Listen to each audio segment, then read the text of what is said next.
이렇게 다 받는 게 아니라 사람들이 많이 보지 않는 시간에 나오는 광고는 싸고, 이런 황금 시간대에 나가는 광고는 십몇 초 막 이런 거에 엄청나게 많은 비싼 돈을 지불을 해야 되기도 합니다.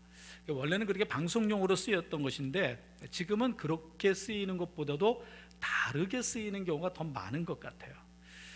때로는 우리 인생에서 보면 인생의 황금기, 보통 한 20대 정도, 20대의 그 젊은 시대를 지내는 사람들 일컬을 때에 골든타임을 보내고 있다 이렇게 표현하기도 하고, 때로는 어떤 사고가 크게 나거나 그랬을 때 그걸 빨리 수습해 가지고 그 피해를 가장 많이 줄일 수 있는 것, 그런 시간까지를 골든타임 이렇게 얘기하기도 합니다.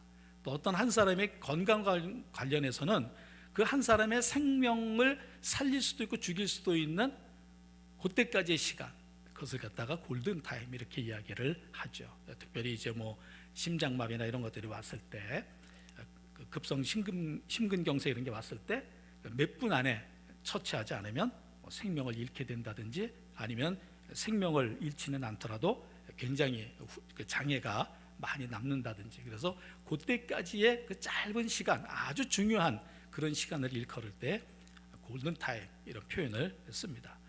오늘 설교의 제목이 여호와의 타임인데 맨 처음에는 여호와의 골든타임 이렇게 붙이려고 하다가 그냥 골든자를 제가 뺐어요. 세상에서도 하도 황금 얘기를 많이 했는데 우리도 괜히 골든 이렇게 하는 것보다는 타임 이렇게만 해도 의미가 통할 것 같아서 제가 이렇게 여호와의 타임이라는 제목을 붙였습니다.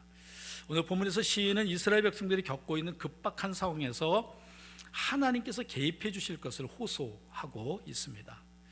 제가 어렸을 때에도 이 타임이라는 말 많이 썼던 기억이 있어요. 타임 써보셨어요? 저만 썼나요? 여러분들은 안 써보셨습니까? 우리 친구들하고 놀면서 막 하다가 타임 그러면 딱 중단하고 내 말 들어 이제 잠깐 이런 뜻으로 많이 썼던 것 같아요. 그때는 그게 영어인지 그것도 잘 모르고 딴 친구가 쓰니까 위에 선배가 쓰니까 따라서 쓰고, 나중에 이제 중학교 들어가가지고 영어 배우고 막 이러면서 영어 선생님이 그 타임이 이런 뜻이야, 너희들 많이 썼지? 그러면서 가르쳐 주셔서 그때 그 타임이 그 타임인가 그걸 이제 알게 되고 그랬지만은, 하여튼 어렸을 때에도 그냥 아무 뜻도 모르고 타임 이런 말을 썼던 기억이 있어요. 그런 것이 요즘 이제 스포츠 경기에서 작전 타임 걸 때 타임 이렇게 하면서 그 감독이나 이런 사람들이 타임을 걸죠. 그것이 이제 잠깐 우리 작전 짜야 됩니다 하는, 시간 달라는 그런 뜻으로 쓰이기도 합니다. 다 이게 여호와의 타임이라고 하는 것과 그 의미가 다 일맥상통하는 그런 뜻을 가지고 있어요.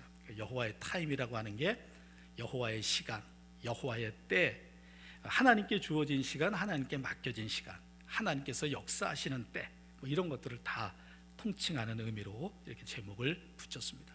또 우리가 다른 말로 한다면 기회, 이런 뜻으로도 우리가 이해를 할 수 있습니다. 그러니까 여호와의 타임이라고 하는 건 하나님께 주어진 기회, 하나님이 하나님의 백성들을 돌보실 수 있는 기회, 이런 뜻으로도 우리가 해석을 할 수가 있겠습니다. 오늘 우리가 함께 읽은 시편 79편은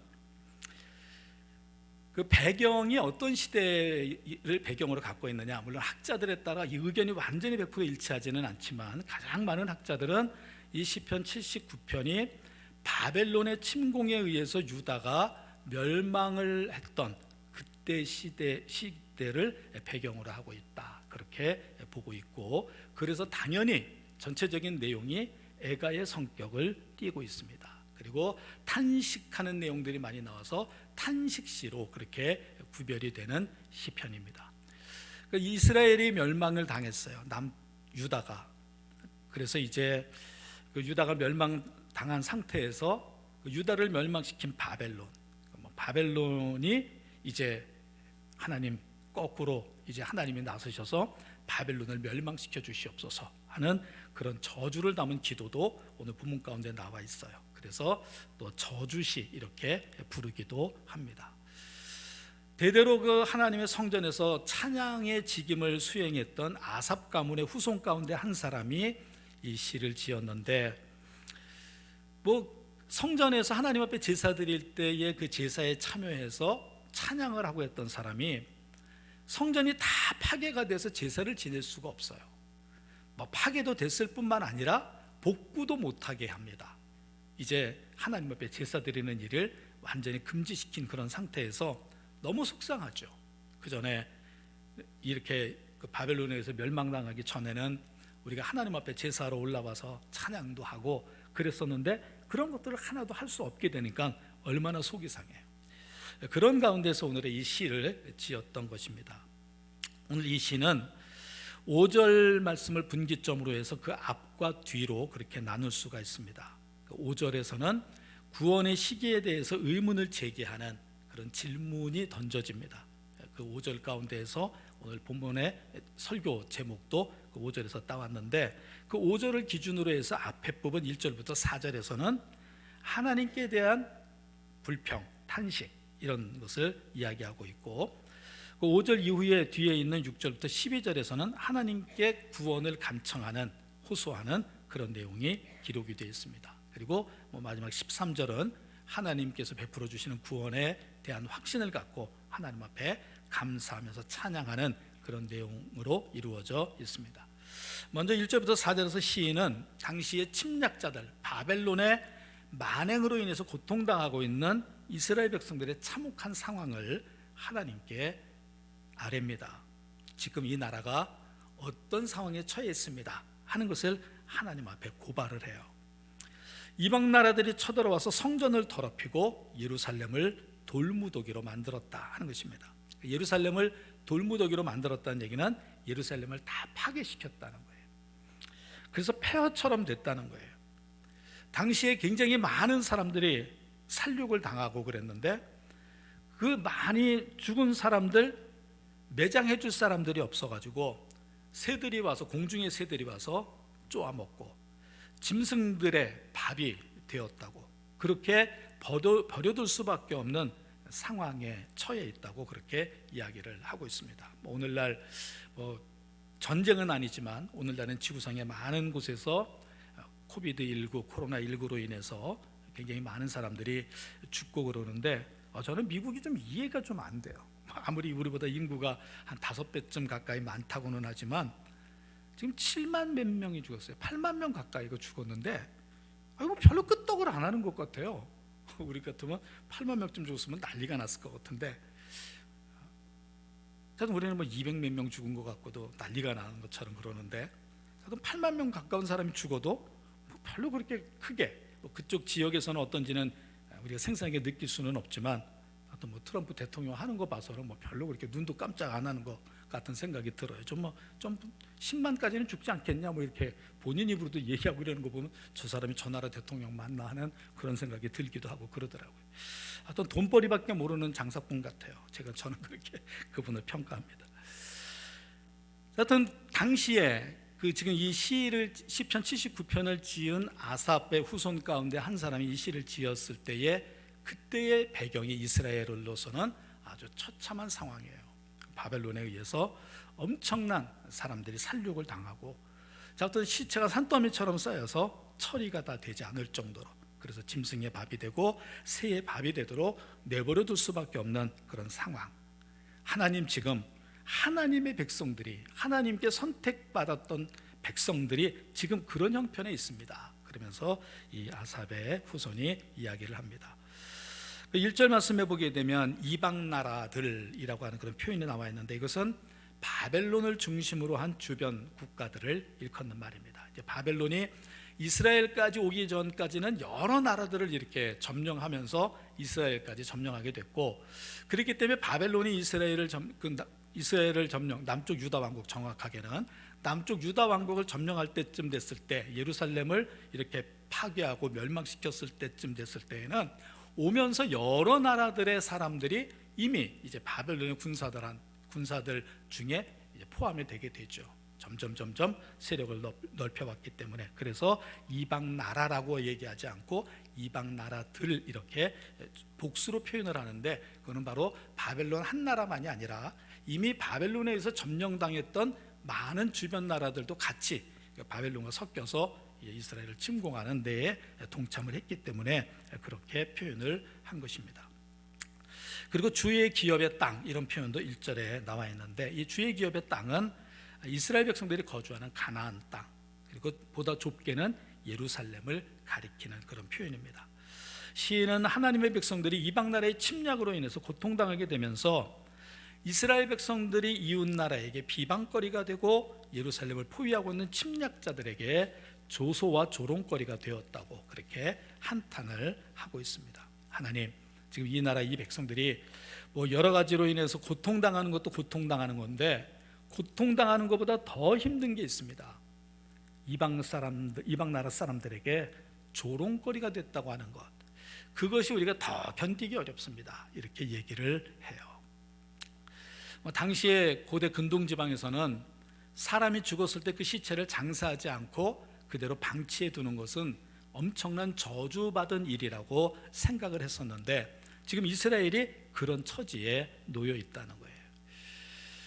비방거리라고 하는 말, 이것이 조금 번역이 원래의 의미에서 조금 잘못됐다라는 생각이 좀 들어요. 우리가 비방거리 그러면 어떤 게 비방거리예요? 이게 뭐에 대해서 조금 잘못됐다고 얘기하는 게 비방거리잖아요.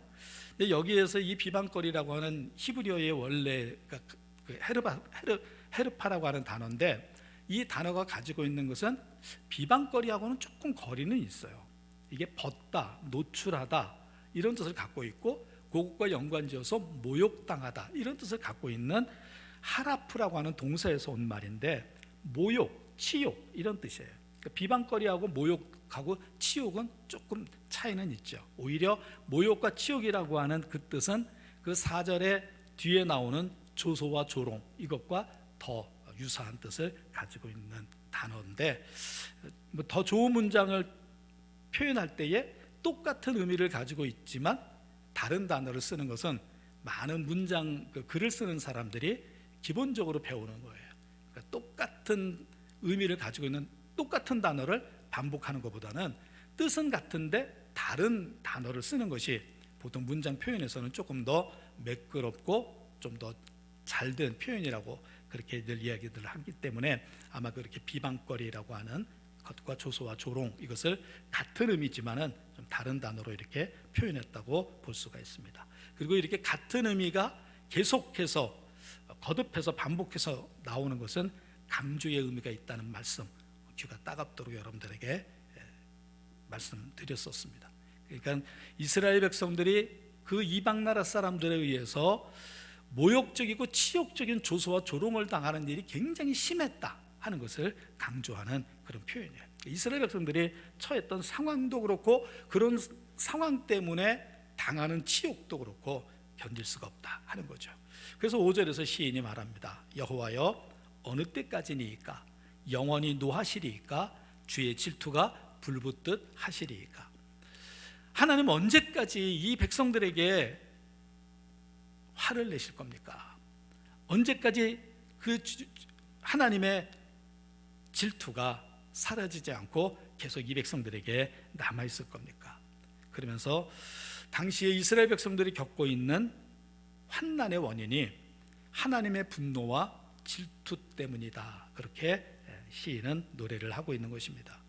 이스라엘 백성들이 하나님을 분노하게 했고, 이스라엘 백성들을 굉장히 많이 사랑하셨던 질투하시는 하나님으로부터 이스라엘 백성들이 버림을 받을 수밖에 없는 그런 상황에 처하게 됐다 하는 것입니다. 이 질투라고 하는 것이 우리가 부정적인 의미로 쓰면 굉장히 나쁜 거지만, 그 질투의 기본은 사랑이 바탕이 되어 있죠. 그래서 어떤 것에 대해서 질투할 때에는 그 사람에 대해서 사랑하는 마음도 없는데 질투하는 경우는 없어요. 질투를 할 때에는 뭔가 그 사람과의 관계가, 내가 그 사람을 사랑하는데 그 사람이 그만큼 내가 사랑하는 만큼 사랑하지 않으면, 아니면 내가 그 사람을 사랑하는 것보다 다른 사람이 그 사람을 더 많이 사랑하면, 그럴 때 우리가 질투를 느끼죠. 내가 전혀 어떤 사람을 사랑하지도 않으면 딴 사람이 그 사람 사랑하든 말든 전혀 상관이 없어요.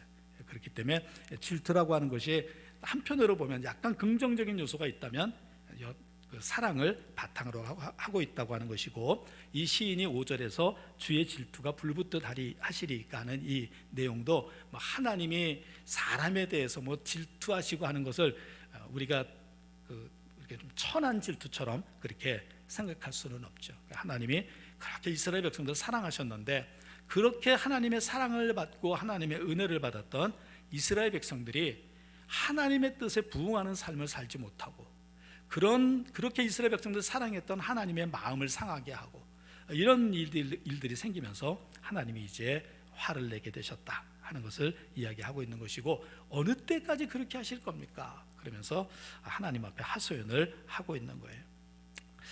그리고 이제 하나님께서 노와 질투를 다 걷어가시고 이제 이 땅을 황폐하게 만든 이방 나라의 백성들, 그들에 대해서 하나님께서 이제 이스라엘 백성들에게 그 이방 나라가 행했던 그런 일들을 그 나라에서 일어나게 해달라고 그렇게 하나님 앞에 간구를 하죠. 그 내용이 6절과 7절에 기록된 내용입니다. 그리고 8절과 9절에서 시인은 인간의 죄를 사하시는 긍휼하신 하나님의 은총과 가련한 이스라엘 백성들을 도와주시고서 요청하는 그런 간절한 기도를 드립니다. 8절 9절에 보면 우리 조상들의 죄악을 기억하지 마시고 주의 긍휼로 우리를 속히 영접하소서. 우리가 매우 가련하게 되었나이다. 우리 구원의 하나님이여, 주의 이름의 영광스러운 행사를 위하여 우리를 도우시며 주의 이름을 증거하기 위하여 우리를 건지시며 우리 죄를 사하소서라고 그렇게 기도를 하고 있습니다. 8절에서 시인이 우리 조상들의 죄악을 기억하지 마시고 이렇게 기도 가운데 이야기를 했는데, 이것을 보면 그 당시에 이스라엘이 바벨론에 의해서 멸망을 당했던 것이 조상들의 죄 때문이다 하는 그런 의미가 전제되어 있는 거죠. 그러니까 하나님께서 그 이스라엘 백성들이 이방 나라에 의해서 멸망을 당할 수밖에 없었던 이유는 그 백성들의 조상들이 하나님을 온전히 섬기지 않고 우상을 섬기고 하나님의 뜻을 따라 살지 않고 죄악 가운데 살아왔기 때문에 그런 일을 당했다 하는 것입니다. 그래서 우리 조상들의 죄악을 기억하지 마시고, 우리의 조상들이 과거에 그래서 이런 일이 일어났었는데 이제 하나님 그거 더 이상 기억하지 마시고 주의 긍휼로 속히 우리를 영접해 주십시오. 그렇게 기도를 하고 있어요. 그러면서 우리가 매우 가련하게 되었나이다. 지금 자신들의 상황이, 신세가 매우 가련한 신세가 됐다는 거예요. 가련하다고 하는 것이 누군가가 이렇게 좀 불쌍히 여기면서 돌봐주지 않으면 안 되는 그런 처지를 우리가 가련하다 이렇게 표현을 하잖아요. 지금 이스라엘 백성들이 처한 상태가 그런 상태이다 하는 것을 하나님 앞에 아뢰면서 우리 구원의 하나님이여, 주의 이름의 영광스러운 행사를 위하여 우리를 도우시며 주의 이름을 증거하기 위하여 우리를 건지시며 우리 죄를 사하소서 그래요. 우리를 도와주셔야 됩니다. 우리를 지금 이런 모든 상황에서 건져주셔야 됩니다. 우리의 죄를 용서해 주셔야 됩니다. 왜 하나님 그러셔야 된다고 시인은 얘기하고 있나요? 주의 이름의 영광스러운 행사를 위해서 그렇게 해달라는 거예요. 주의 이름의 영광스러운 행사를 위한다는 말이 무슨 말이냐 하면, 우리도 우리인데 지금 우리가 이렇게 되면서 하나님은 어떠신 줄 아세요? 이런 말이에요. 지금 이방 나라 사람들이 하나님을 얼마나 무시하는 줄 아세요? 야, 이스라엘 백성들, 니들 그렇게 하나님 믿는데 니들이 믿는 하나님 뭐 하시냐? 니들이 우리한테 이렇게 멸망당하도록 하나님 아무것도 안 하시네? 이러면서 지금 하나님, 이방 나라 사람들한테 하나님 지금 엄청나게 무시당하고 계세요. 이런 의미입니다. 그래서 그거 명예회복을 위해서, 하나님 명예회복을 위해서라도 하나님 잠잠고 계시면 안 되잖아요. 지금 우리만 힘든 게 아니고 우리가 이렇게 힘든 게 된 것이 이방 나라 사람들 말로는 하나님이 돌봐주시지 않아서 그렇다고 그들이 그렇게 말하는데, 하나님 그런 말을 들으셔도 괜찮으세요? 이런 뜻이 담겨 있는 말이에요. 그래서 하나님의 영광스러운 행사를 위해, 주의 이름의 영광스러운 행사를 위해서 우리를 도와달라고, 우리를 건져달라고, 우리의 죄를 용서해달라고 그렇게 오늘 시인이 기도를 하고 있습니다. 시인은 이스라엘 백성들, 그들이 잘못을 해서 죄를 지어서 어려움 가운데 처해 있지만 그 이스라엘 백성들이 어려운 것으로 끝나는 것이 아니라 하나님은 화가 나셔서 지금 이렇게 분노하셔서 질투하셔서 이 백성들이 이렇게 어려움을 당하게 하시지만 하나님의 이름도 같이 지금 더럽혀지고 있습니다. 하나님의 이름도 같이 무시당하고 있습니다. 그러면서 은근히 협박성의 그런 기도를 하나님 앞에 드리는 거죠. 하나님, 우리도 우리지만 하나님 위해서라도 지금 하나님이 잠잠고 계실 시간이 아니십니다. 하나님께서 잠잠고 계실 시간이 아니십니다. 이런 말 속에서 여호와의 타임, 이런 제목을 제가 이렇게 이끌어냈어요. 그리고 이어지는 9절에서 시인은 하나님의 영광을 위해서라도 자신들을 도와달라고 강청을 합니다. 그러니까 우리가 하나님의 영광을 위해서 또는 우리의 모든 삶도 하나님의 영광을 위해서, 하나님도 하나님의 이름의 영광을 위해서 이런 모든 상황에서 벗어나게 해달라는 그런 기도를 지금 이 아삽의 후손이 하고 있는 거예요. 우리가 이 세상을 살아가면서 신앙생활하면서 많이 기도해야 될 부분 가운데 하나는 하나님의 영광을 드러내는 삶을 사는 겁니다. 그러니까 결국에는 지금 아삽의 후손은 하나님의 이름이 더럽혀지고 있다고 하는 것에 막 호소를 하면서 도와달라고, 건져달라고 그렇게 얘기를 하고 있는데, 그렇게 하나님의 이름이 더럽혀지더라도 그렇게밖에 하실 수 없었던 상황은 철저하게 이스라엘 백성들의 죄 때문이에요. 이스라엘 백성들이 하나님의 온전하신 뜻을 따라서 신앙생활을 하지 않았기 때문이에요. 결국에는 그렇게 하나님의 이름이 더럽혀진 것도 이스라엘 백성들의 죄 때문에 더럽혀진 거예요. 오늘날에도 마찬가지죠. 우리가 기독교인으로서 온전하게 믿음 생활을 하지 않으면 세상 사람들에게 기독교인들이 욕을 먹을 그런 일들을 하게 되면 하나님의 영광이 가려지죠. 하나님의 이름이 욕되게 되죠. 우리가 오늘날에도 그렇게 하지 말아야 되는 것이고, 당시에 이스라엘 백성들도 그렇게 하지 않았어야 되는데 그 백성들은 그렇게 했던 거예요. 그래서 하나님이, 그래, 내 이름 더럽혀지는 거 알아. 그렇지만 내가 너희들 온전하게 깨닫게 하기 위해서는 어쩔 수 없어. 그래서 하나님이 이스라엘 백성들로 하여금 이방 나라에 의해서 침략당하고 멸망을 당하게 하셨던 것입니다. 정말 제일 좋은 거는 하나님의 영광을 가리우는 일을 우리도 안 하고, 그래서 우리가 하나님이 이방 나라 사람들에게 욕되게 되지 않는 그런 것이 제일 좋은 거죠. 그렇기 때문에 우리는 늘 하나님의 영광을 드러내는 삶을 위해서 살아야 합니다.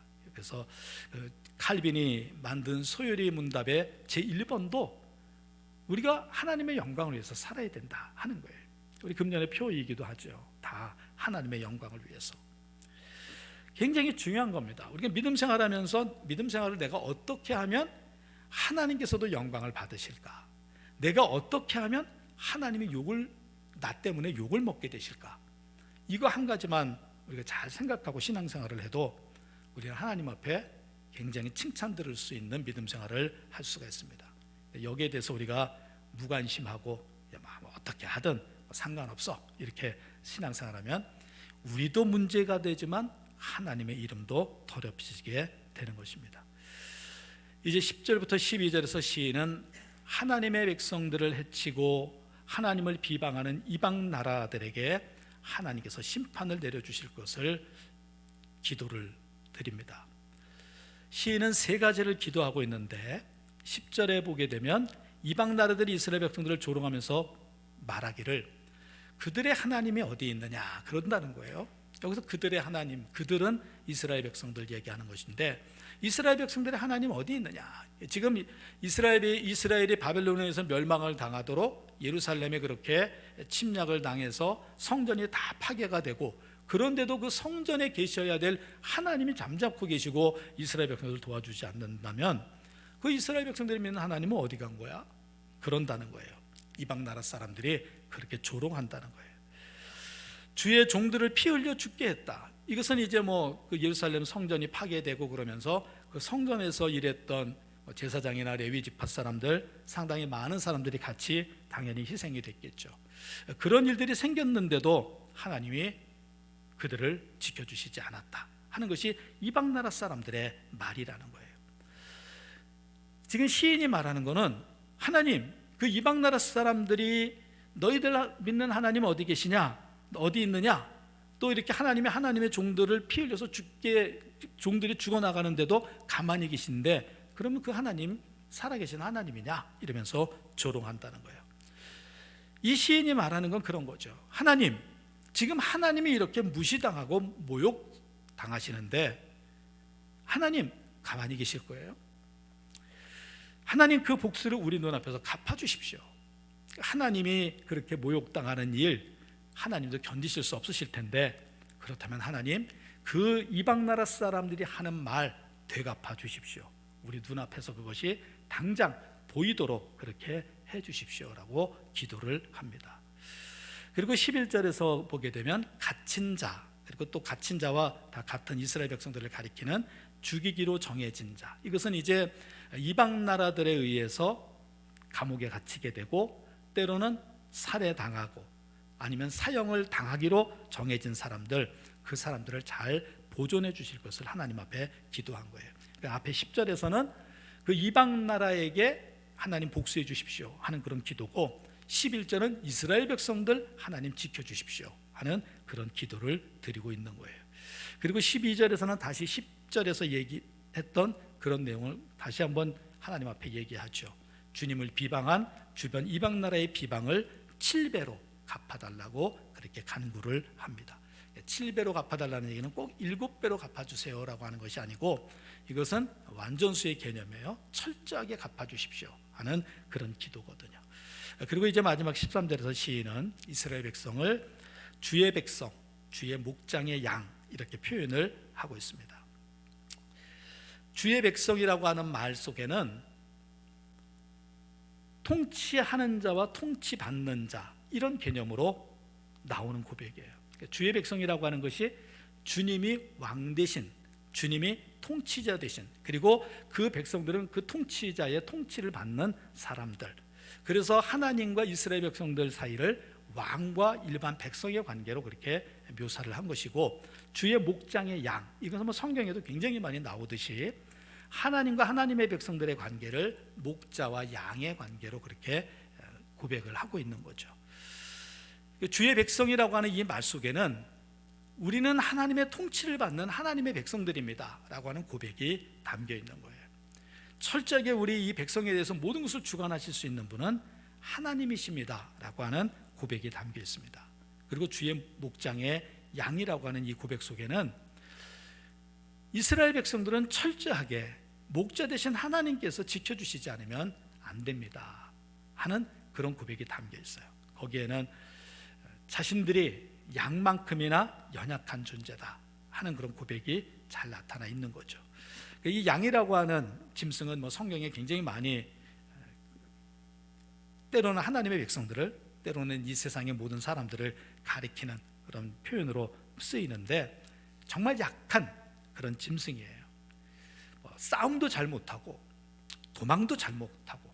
우리가 일반적으로 초식 동물들이 그래도 막 그 육식 동물들에게 잘 안 잡혀 먹히는 이유 중에 하나는 뭔가가 발달이 돼서 그렇거든요.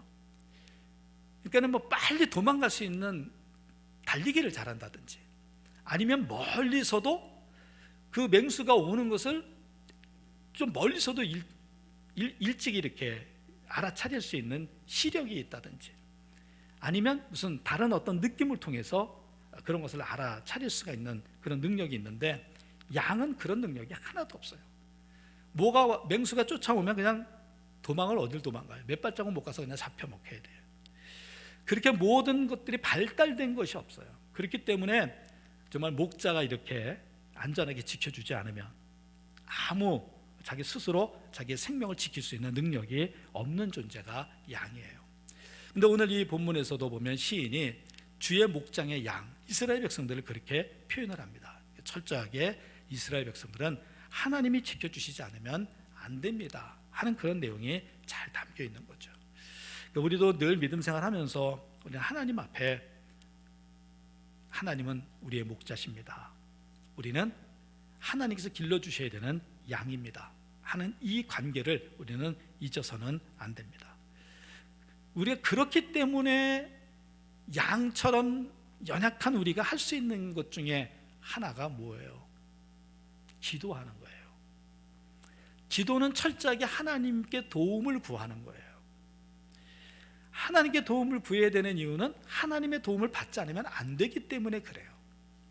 우리가 신앙생활이라고 하는 것이 철저하게 내가 연약한 존재다, 내 스스로 나의 모든 인생의 문제를 해결할 수 없다 하는 이런 고백이 전제가 되지 않으면 신앙생활이라고 하는 것은 시작을 할 수가 없어요. 우리가 믿음생활이라고 하는 것은 철저하게 나의 연약함을 인정하고 고백하고 하나님께 나의 연약함을 도와달라는 그런 기도가 반드시 밑바닥에 깔려 있지 않으면 안 됩니다. 오늘 이 아삽의 후손도 철저하게 하나님 앞에 주의 목장의 양, 이스라엘 백성들은 그런 존재입니다. 이스라엘 백성들은 하나님께서 다스려 주시고, 다스린다고 하는 것이 나쁜 의미로는 끌고 가는 거지만 좋은 의미로는 인도하는 거잖아요. 그러니까 뭔가 지표를 세우고 이스라엘 백성들을 통치하시는 하나님께서 이 백성들에게 어떻게 이렇게 해라 저렇게 해라 하는 그런 지시를, 명령을 내려주셔야만 됩니다 하는 그런 고백이 담겨 있는 거고, 거기에는 또 한 가지가 전제된 것이 무슨 말씀이시든지 하시기만 하시면, 우리가 어명 그러면 무조건 그냥 받들어야 되듯이 하나님이 우리의 임금님 되시니까 하나님께서 우리에게 주시는 모든 말씀들에 우리가 철저하게 순종하겠습니다, 절대 복종하겠습니다 하는 이런 내용들이 다 담겨 있는 표현인 거예요. 그렇기 때문에 주의 백성, 주의 목장의 양, 이런 13절에 기록되고 있는 내용이 아무것도 아니게 그냥 우리가 읽어 넘길 수도 있지만 그 의미를 살펴보면 굉장히 많은 의미가 담겨 있는 고백입니다. 이런 고백을 아무나 할 수 있는 것이 아니고 철저하게 이런 것에 대해서 많이 생각하고 본인 스스로도 느끼고 깨달은 사람만이 할 수 있는 고백인 거예요. 그런 점에서 이 시편 79편을 지은 아삽의 후손은 정말 문장력도 탁월하지만 그만큼 신앙도 온전하기 때문에 이런 고백들을 하면서 하나님 앞에 기도를 할 수 있었던 것입니다. 그리고 이제 제일 마지막 부분에 기록된 내용은 그렇게 이스라엘 백성들의 통치자가 되시고 왕이 되시는 하나님, 양 같은 이스라엘 백성들을 이끌어 주시는 목자 되시는 하나님, 우리가 영원히 주께 감사하며 주의 영예를 대대에 전하리이다 하는 그런 서원을 하면서 오늘의 시를 맺고 있는데, 여기서 영예라고 하는 말, 이게 다른 쪽에서는 영예라고 하는 말보다는 성경에 굉장히 많이 이 단어는 다른 단어로 번역이 돼요.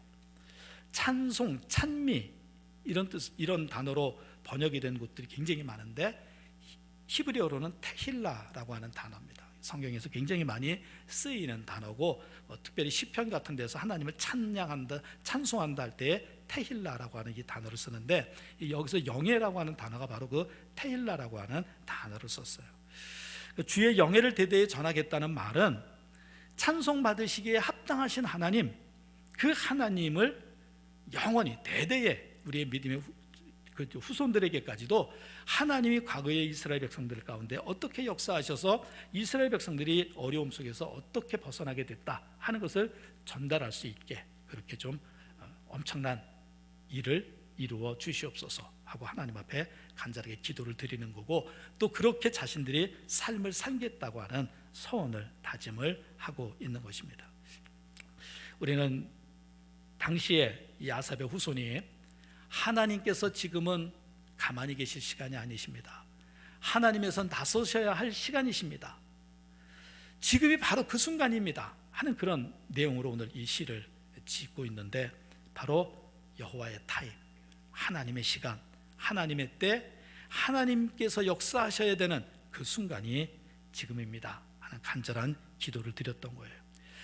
우리가 늘 믿음 생활하면서 이 세상을 살아가면서 과거의 이스라엘 백성들도 그랬던 순간들이 많았지만 우리 또한 여전히 마찬가지로 그런 순간을 많이 맞이하게 됩니다. 우리 스스로의 힘만으로 도저히 벗어날 수 없는 상황, 이런 상황에서 우리를 건져주시는 분 하나님 한 분밖에 없음을 분명하게 기억을 해야 합니다. 저는 오늘날 우리나라의 코비드19도 많은 국민들이 마스크도 잘 써주고 여러 가지 지켜야 할 것들을 잘 지켜줘서 이런 일이 왔다. 어느 정도는 저도 거기에 그런 것 같다라고 인정을 하지만, 그러면서도 한편으로는 계속 기도해왔던, 저만 기도했겠어요? 이 자리에 계신 여러분들도 다 기도하셨을 거예요. 하나님, 이 코비드의 상황이 빨리 종식되게 해달라고 우리 얼마나 많이 기도하셨어요. 우리가 그냥 공적인 예배에서 이렇게 대표로 기도를 나와서 하시는 분들도 그렇게 기도를 많이들 하셨잖아요.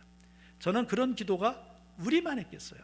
대한민국에, 아니 전 세계에 있는 기독교인들 가운데 얼마나 많은 사람들이 하나님 앞에 지금의 이런 상황을 놓고 기도를 했겠어요? 하나님이 우리의 기도를 들으신 줄 믿습니다. 우리가 그런 것에 대해서 세상에 믿지 않는 사람들은 아무 생각이 없겠죠. 하나님이 도와주셔서 우리가 이런 상황이 좋은 상황이 됐다 하는 얘기를 그들은 안 하겠지만, 최소한도 그 문제를 놓고 기도했던 우리는 하나님의 도우심이 함께 하셨다고 하는 고백이 나올 수밖에 없는 거예요. 우리가 이런 일들도 정말 저는 그래요.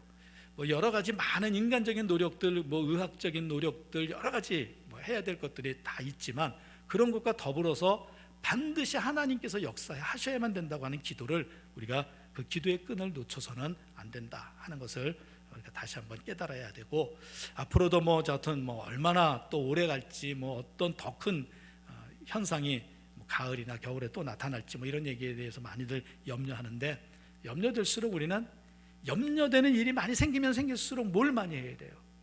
기도를 많이 해야 돼요. 세상의 사람들은 염려거리로 끝나는 것이, 우리는 다 기도거리로 바뀌어져야 됩니다.